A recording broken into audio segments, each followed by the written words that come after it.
দেশের দিকে ধেয়ে আসছে একটি বৃষ্টি বলয়, যা বিভিন্ন স্থানে কালবৈশাখী ঝড় এবং শিলাবৃষ্টির সৃষ্টি করতে পারে। বাংলাদেশ ওয়েদার অবজারভেশন টিম তাদের পূর্বাভাসে জানায়, এই বৃষ্টি বলয় আজ বৃহস্পতিবার দুপুরের পর থেকে 24 মার্চ সকাল পর্যন্ত দেশের বিভিন্ন স্থানে সক্রিয় থাকতে পারে।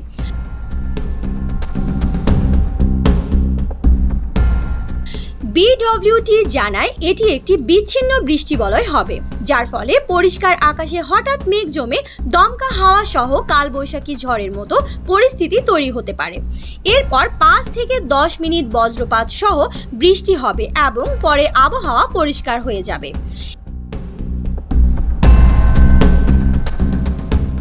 এ সময় দেশের 40 থেকে 50% এলাকায় বৃষ্টিপাত হতে পারে, তবে কিছু স্থানে আকস্মিকভাবে ভারী বৃষ্টিপাত হতে পারে।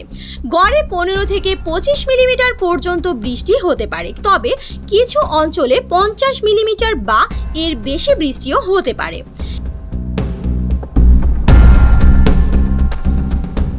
বিডব্লিউটি আরও জানায়, বৃষ্টি বলয়ে সিলেট বিভাগের কিছু অংশে শিলাবৃষ্টির আশঙ্কা রয়েছে। সিলেট ও খুলনা বিভাগে বৃষ্টির সম্ভাবনা বেশি, তবে চট্টগ্রাম ও উত্তরবঙ্গে বৃষ্টির সম্ভাবনা কম।